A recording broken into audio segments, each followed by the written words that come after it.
उद्या म्हणजेच 2 डिसेंबरला होणाऱ्या स्थानिक स्वराज्य संस्थांच्या निवडणुकांसाठी आज प्रचाराचा अखेरचा दिवस आहे आणि आज रात्री 10 वाजता प्रचाराच्या तोफा थंडावतील। राज्यामधील मुख्यमंत्री आणि दोन्ही उपमुख्यमंत्र्यांसह सर्वच बड्या नेत्यांनी गेले काही दिवस प्रचाराचा धुरळा उडवला।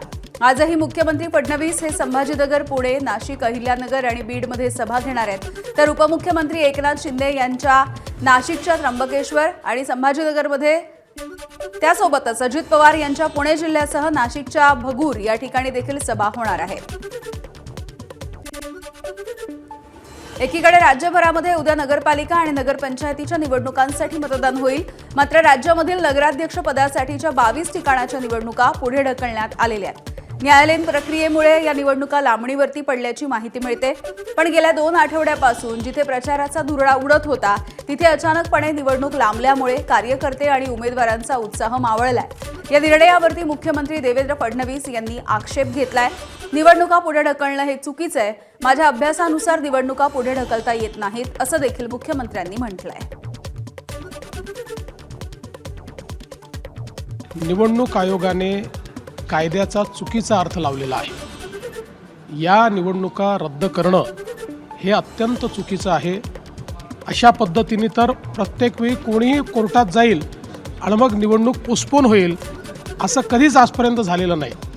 कुठला कायदा निवडणूक आयोग काढताय, कुठला कोणाचा सल्ला निवडणूक आयोग घेताय याची मला कल्पना नाही। लांबणीवरती गेलेल्या निवडणुकांच्या संदर्भात उपमुख्यमंत्री एकनाथ शिंदे यांनी देखील प्रतिक्रिया दिली आहे। प्रक्रिया पूर्ण झाल्याच्या नंतर निवडणूक थांबवली जात नाही असं देखील उपमुख्यमंत्री एकनाथ शिंदे यांनी म्हटलं। खरं म्हणजे एकदा निवडणूक प्रक्रिया सुरू झाली, ती सगळी प्रोसेस कंप्लीट झाली, त्यानंतर निवडणुका कधी थांबवल्या जात नाहीत, परंतु यावेळेस निवडणुका त्या ठिकाणी थांबवल्या गेल्या। हे मला वाटतं मी पूर्ण माहिती घेऊन यावर बोलेन, परंतु निवडणुकीची प्रक्रिया पूर्ण झाल्यानंतर कधी निवडणूक अशा प्रकारे थांबवली जात नाही, पण दुर्दैवाने तशा घटना घडलेल्या। निवडणुका पुढे ढकलण्याच्या निवडणूक आयोगाच्या निर्णयावरती मुख्यमंत्री फडणवीसांनी टीका केल्याच्या नंतर महायुतीमधल्या इतर मंत्र्यांनी देखील यावरती भाष्य केलंय। मंत्री चंद्रशेखर बावनकुळे आणि शिवसेनेचे खासदार नरेश म्हस्के यांनी देखील या निर्णयावरती कडाडून टीका केली आहे।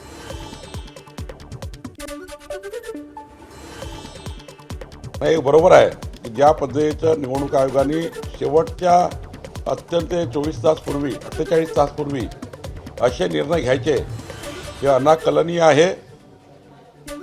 खरं तर राज्य निवडणूक आयोगाने अशा पद्धतीने निर्णय करणे योग्य नाही आहे। ते कुठल्या नियमात केलं, कुठल्या नियमात बसून केलं त्याचा अभ्यास करावा लागेल। सर्व नागरिक, जनता, मतदार हे निवडणुकीला तयार असताना मतदार आता उद्या मतदान करायला जाणार आहे, अशावेळी असे धक्के देणं काही योग्य नाही। कुठल्या नियमात त्यांनी हे केलं बघावे लागेल। माननीय मुख्यमंत्री देवेंद्रजी यांनी जी काही भूमिका घेतलेली आहे ती योग्य आहे। अशा पद्धतीने निवडणुका पुढे ढकलणं योग्य नाही आहे। शेवटी निवडणूक आयोग हा अंतिम निर्णय आहे, परंतु याविषयी सकारात्मक विचार व्हायला पाहिजे आणि ज्या ठिकाणी कायदेशीर अडचणी नाही आहेत त्या निवडणुका पुन्हा घ्यायला पाहिजेत। भाजपकडून निवडणूक आयोगाला पत्र देण्यात आलंय। मतदानाला 1 दिवस शिल्लक असताना निवडणुका स्थगित करणं हे अयोग्य असल्याचं भाजपचं मत आहे। प्रदेशाध्यक्ष रवींद्र चव्हाण यांच्याकडून राज्य निवडणूक आयोगाच्या आयुक्तांना हे पत्र देण्यात आलं। निवडणुका पुढे ढकलल्याच्या नंतर राज्य निवडणूक आयोगानं आता स्पष्टीकरण दिलं। सर्व बाजूंचा विचार करून आणि कायदेशीर सल्ला घेऊनच काही निवडणुका पुढे ढकलल्याचं राज्य निवडणूक आयोगाच्या सूत्रांनी सांगितलंय। एकूण 24 नगरपालिका आणि 150 सदस्यांच्या निवडणुका या 20 डिसेंबरला होणार आहेत। या निवडणुकांच्या संदर्भात परिणाम होणार नसल्याचं देखील राज्य निवडणूक आयोगाचं म्हणणं आहे।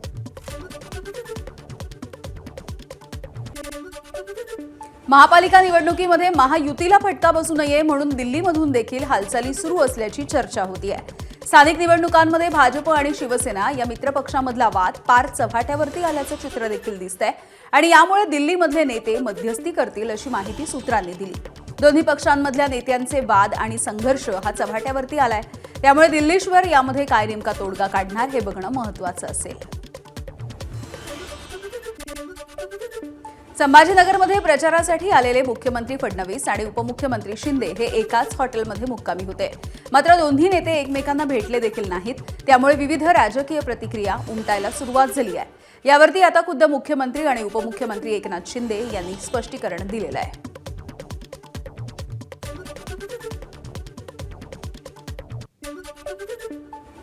मी रात्री उशिरा आलो आणि मी त्यांच्यापेक्षा लवकर चाललो आहे, कारण मी माहिती घेतली त्यांची सभा माझ्या 1 तास नंतर आहे. त्यामुळे भेट झाली नाही. उद्या होईल, त्याला काय. म्हणजे शेवटी आम्ही दोघंही आता प्रचारात पूर्णपणे मग्न आहोत. फोनवर तर आमचं बोलणं रोजच होतं. त्याच्यामुळे आता भेट झाली नाही झाली ते तयार व्हायचे आहेत. मला लवकर निघायचं आहे, कारण माझ्या सभा लवकर ठेवल्या आहेत. मी अगोदर आलो होतो आणि मुख्यमंत्री महोदय नंतर आले होते आणि इथं एकत्र पैठणमध्ये सभा होत्या. आता त्याच्यामध्ये फोनवर आमची चर्चा होत असते. दरम्यान शिंदे आणि फडणवीसांच्या सभा एकाच ठिकाणी 15-15 मिनिटांच्या अंतरावरती आहेत. मात्र एकत्र राहूनही दोघं भेटत नाहीत अशी प्रतिक्रिया अंबादास दानवेंनी दिली आहे. तर 8 ते 10 ठिकाणी सभा घेतल्याच्या नंतर दोन्ही नेते आराम करण्यासाठी हॉटेलमध्ये आले होते. त्यामुळे त्यांची भेट झाली नाही अशी प्रतिक्रिया संजय शिरसाट यांनी दिली आहे.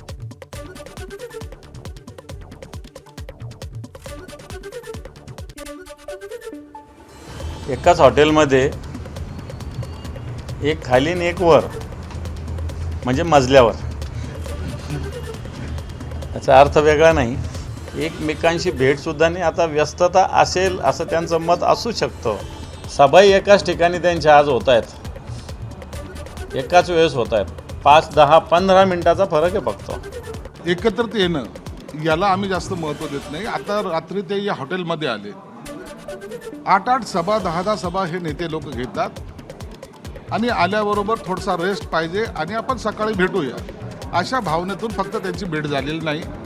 परंतु आले, मग रात्री एकमेकांना उठवलं का नाही, त्यांच्या हातात हात का नाही घेतला, हे प्रश्न आमच्यासमोर गौण आहे. शिवसेनेचे आमदार निलेश राणे यांनी गेल्या आठवड्यामध्ये सिंधुदुर्गातल्या मालवणमध्ये एक स्टिंग ऑपरेशन केलं होतं, ज्याची मोठी चर्चा देखील रंगली. भाजपचे पदाधिकारी पैशांचं वाटप करतायत असा आरोपही निलेश राणेंनी केला होता. यानंतर काल मालवणमधल्या सभेमध्ये एकनाथ शिंदे यांनी निलेश राणेंचं कौतुक केलंय. यानंतर आता ठाकरेंच्या शिवसेनेचे खासदार संजय राऊत यांनी देखील कौतुक केलंय. राणेंनी केलेल्या स्टिंग ऑपरेशनवरून त्यांनी प्रतिक्रिया दिली आहे.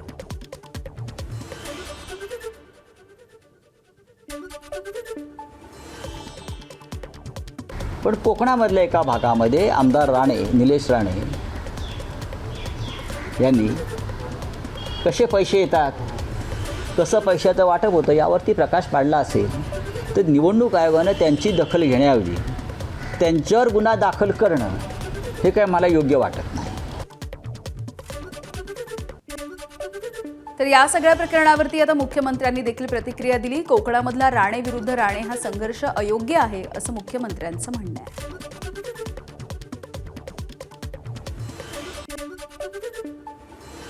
खरं तर जी काही परिस्थिती पाहायला मिळते ती काही चांगली नाही आहे. म्हणजे असं राणे विरुद्ध राणे वगैरे असं होणं काही योग्य नाही आहे.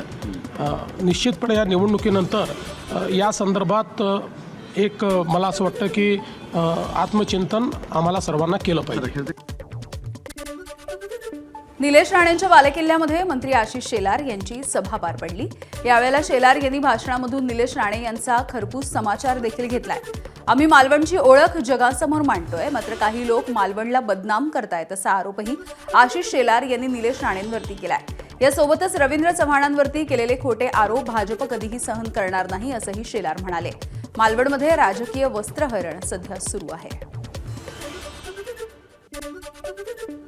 ठिकाणी प्रभाकरजी तुम्हाला माहिती आहे, आई भराडी देवीच्या जत्रेच्या अगल-बगल असलेल्या सर्व रस्त्यांना कोणी उत्तम केलं असेल तर रवींद्र चव्हाण साहेबांनी केलं हे अख्ख्या सिंधुदुर्गने पाहिलं. रवींद्र चव्हाण साहेबांवरचे खोटे आरोप भारतीय जनता पार्टी सहन करणार नाही. महिनाभराच्या विश्रांतीच्या नंतर खासदार संजय राऊत हे पुन्हा एकदा ऍक्टिव्ह झाले. यावेळेला त्यांनी सुरुवातीलाच एकनाथ शिंदे यांना डिवचलंय. शिंदेंकडे प्रचंड पैसा आहे, ते कुठेही जाऊन वाटू शकतात असं संजय राऊत म्हणाले. तर एकनाथ शिंदे जर्मनीमध्ये देखील निवडणूक लढवू शकतात असा खोचक टोला देखील राऊतांनी लगावलाय. बघा, असं आहे की ते न्यूयॉर्कला सुद्धा जिंकू शकतात. ते त्यांच्याकडे जे कोट्यवधी रुपये आहेत ते डॉलरमध्ये कन्वर्ट करतील आणि तिथे वाटायला जातील, 4 लोक पाठवतील. ते जर्मनीमध्ये जिंकू शकतात, ते कुठेही जिंकू शकतात. त्यांना असं वाटतं मी माझ्या हातामध्ये प्रचंड पैसा असल्यामुळे लुटीचा मी जग माझ्या मुठीत आहे. तसं नाही आहे. तसं राजकारण हे वाळूसारखं असतं मुठीतलं, ते कधी सटकू शकतं. तर भाजपचे माध्यम प्रमुख नवनाथ बन यांनी संजय राऊतांना प्रत्युत्तर दिलंय. एकनाथ शिंदे हे सक्षम असून घरामध्ये बसून पक्ष चालवत नाही, तसा टोला नवनाथ बन यांनी लगावला. संजय राऊत त्याचा थांगपत्ता तुम्हाला लागला नाही, आता कुठंही उदबत्ती लावत बसता अशी भविष्यवाणी बंद करा. भांडूपच्या गाढव नाक्यावर बसून भविष्यवाणी आणि कुडमुड्या जोशीचा धंदा नवीन संजय राऊतांनी सुरू केला असेल तर तो त्यांनी बंद करावा, कारण हा धंदा तुमचा चालणार नाही. आज प्रचाराचा शेवटचा दिवस आहे. यामध्ये सांगोल्यामध्ये 5 राजकीय पक्षांच्या कार्यालयांवरती धाडी टाकण्यात आल्या आणि त्यामुळे खळबळ उडाली. काल रात्री सांगोल्याचे शिंदेच्या शिवसेनेचे माजी आमदार शहाजी बापू पाटील यांच्या कार्यालयावरती निवडणूक प्रक्रियेमधील भरारी पथकानं छापा टाकला आणि झाडाझडती घेतली आहे. काल रात्री सांगोल्यामधल्या विराट सभा संपताच शहाजी बापू यांच्या कार्यालयावरती भरारी पथकानं छापा टाकला. संपूर्ण कार्यालयाची झाडाझडती घेण्यात आली. दुसरीकडे भाजप, शेकाप, राष्ट्रवादी आणि सांगोला शहर विकास आघाडीच्या कार्यालयावरती देखील अशाच पद्धतीनं धाडी टाकण्यात आल्यात. एलसीबी पथक, निवडणूक भरारी पथक यांनी कार्यालयांची तपासणी केली आहे.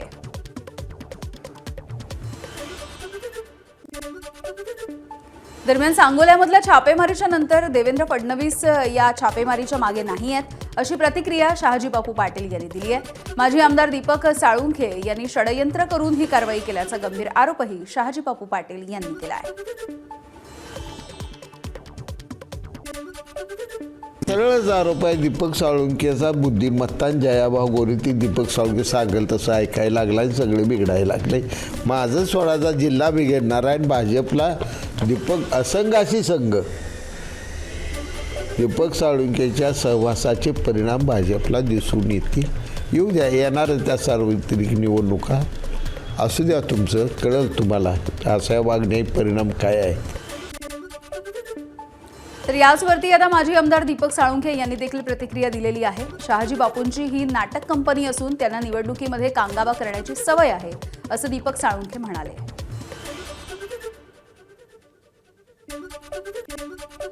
शहाजी बापूच्या बाबतीत काय झालंय, शहाजी बापू विधानसभेच्या पराभवानंतर वैफल्यग्रस्त झालेला आहे. कदाचित शहाजी बापूला ह्या उद्याचा निकाल लागल्यानंतर वेड्याच्या हॉस्पिटलला दाखलसुद्धा करावं लागेल, एवढी दुर्दैवी परिस्थिती आहे. अशी कुणी छापेमारी करायचं काही कारणच नाही. आमचे पक्ष कार्यालयावर, निवडणुकीच्या पक्ष कार्यालयावर आमच्यावरही छापेमारी झाली. ही सगळी नाटकबाजी आहे. नाटक कंपनी बापूची फार मोठ्या प्रमाणावर आहे. आता इथून पुढच्या काळामध्ये बापूच्या कपाळाला गुलाल सोडून मातीसुद्धा कधी लागणार नाही.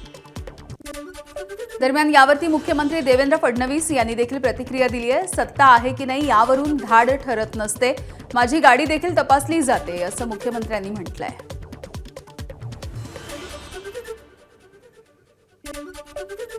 असं आहे, मला याची कल्पना नाही, पण कोणी सत्तेत आहे किंवा सत्तेबाहेर आहे याच्यावरून रेट ठरत नसते. समजा एखादी तक्रार आली, आमचे काही कार्यकर्त्यांच्या संदर्भात तक्रार आली तर त्याही ठिकाणी चौकशी करता गेले. इव्हन अनेक वेळा माझी देखील गाडी तपासली जाते. त्याच्यामुळे याच्यामध्ये काही सत्ता आणि विरोधक वगैरे असल्या कुठल्या गोष्टी नसतात. शहाजी बापू पाटील हे बोलले आणि लगेचच छापे पडले, यामध्ये शंका घेण्यासारखी स्थिती आहे, असं शिवसेनेचे नेते संजय शिरसाट यांनी म्हटलंय. तर कोणी बोललं म्हणून कारवाई होत नाही, असं भाजपचे नेते चंद्रशेखर बावनकुळे यांनी स्पष्ट केलं.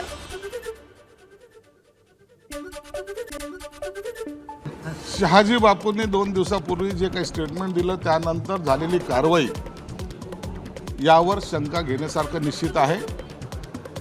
याबद्दलचं गांभीर्य समजून एकनाथ शिंदे साहेबांनी त्याची दखल घेतलेली आहे.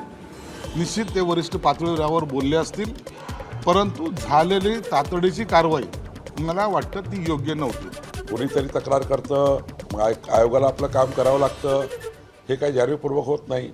तक्रारी होत राहतात, त्यानंतर त्याच्यात काही निष्पन्न होतं नाही होत. त्यामुळं हे कोणी व्यक्तीने केलं असं नाही आहे. म्हणजे आमच्याकडून काही कोणाकडनं आम्ही असं आक्षेप करत नाही. ते काहीतरी तिथल्या लोकल लेवलला झालं असेल तर माहिती नाही. शिंदेंच्या शिवसेनेचे आमदार फुटणार असा मोठा दावा महाविकास आघाडीच्या नेत्यांनी केलाय. शिंदेंचे 35 आमदार फुटणार असं ठाकरेंच्या शिवसेनेचे खासदार संजय राऊत यांनी म्हटलं. तर ऑपरेशन लोटसचा फटका शिंदे आणि अजित पवार यांना बसणार आहे असं काँग्रेसचे नेते नाना पटोले यांनी म्हटलंय.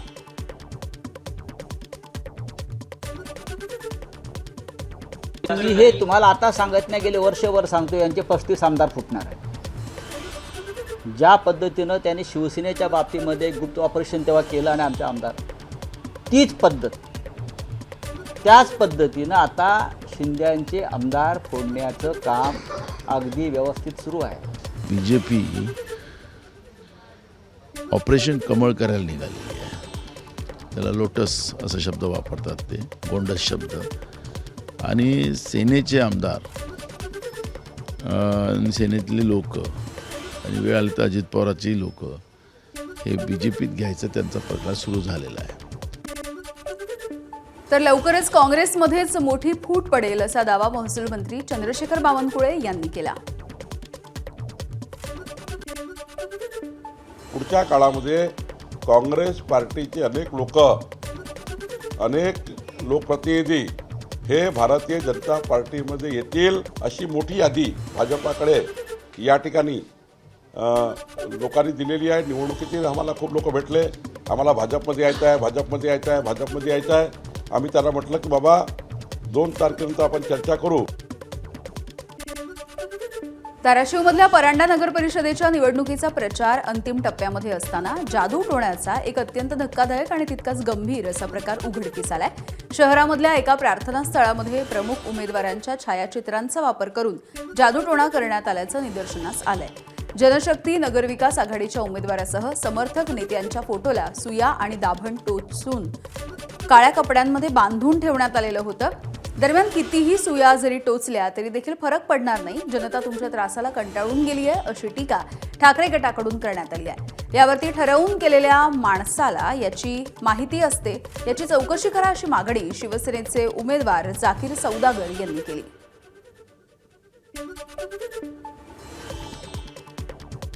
सर्व नेतेगण असतील, म्हणजे मी असेल, ठाकूर साहेब असतील, आमचे सर्व काही पदाधिकारी, आमचे सर्व उमेदवार ह्यांच्या फोटोला खिळे मारून, टाचण्या लावून, काळ्या धाग्यात बांधून स्मशानभूमीत ते टाकण्याचा प्रकार घडलेला होता.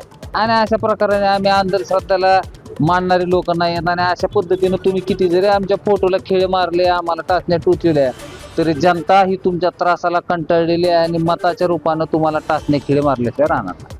म्हणजे काळी जादू केलेली कोण, केलाय कोण, आता काय करावं म्हणलं की काय म्हणतात कळावं लागेल सर तुम्हाला. आमच्या दर्ग्यावर मशानभूमीत एकतर माणूस वारला तर जातो, आणि दर्ग्यावर गेलेला माणूस दर्ग्यातच जातो, मशानभूमीत जात नाही.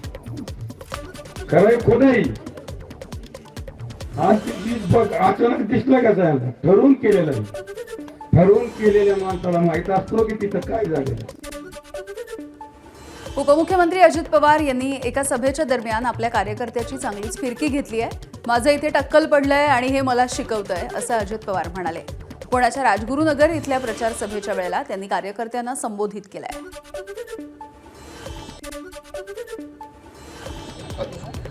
होय होय होय बाबा होय, तर ही मला शिकवायला असेल, आता असं बोला, आता तसं बोला, हे असं करा, हे तसं करा. माझं पार्ट टक्कल ना टक्कल पडलंय तरी शिकवते. आता काय करू बाबाला. बाबा लोक अशीच असतात, सगळं बाबा लोकांचं ऐकावं लागतं. कुठल्या बाबा लोकांचा तुम्ही विचार करा. अहिल्यानगरमध्ये मुख्यमंत्र्यांच्या ताफ्यासमोर ठाकरेंच्या शिवसेनेच्या पदाधिकाऱ्यांनी जोरदार घोषणाबाजी केली. जामखेड शहरामधल्या विकास कामांच्या संदर्भात फलक दाखवून पदाधिकाऱ्यांनी मुख्यमंत्र्यांच्या समोर घोषणाही दिल्या. यानंतर ठाकरेंच्या शिवसेनेच्या 6 पदाधिकाऱ्यांना पोलिसांनी ताब्यात घेतलं. जामखेडमध्ये प्रचार सभेला मुख्यमंत्री जात असतानाची ही घटना आहे.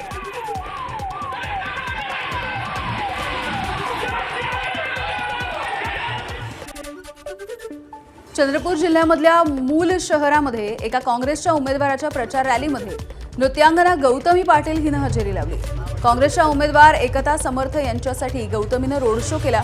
ज्येष्ठ भाजपचे नेते सुधीर मुनगंटीवार यांच्या मतदारसंघामध्ये येणाऱ्या मूल नगर परिषदेमध्ये भाजप आणि काँग्रेस यांच्यामध्ये थेट लढत होती आहे. त्यातच आता निवडणुकीला अवघे काही तास उरल्यामुळे मतदारांना आकर्षित करण्यासाठी सेलिब्रिटींचा वापर होताना दिसतोय.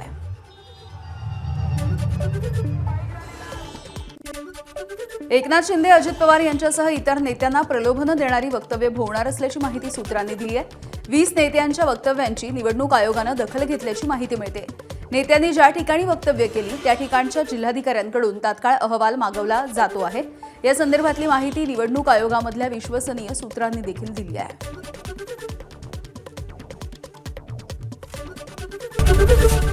एबीपी माझा, उघडा डोळे बघा नीट.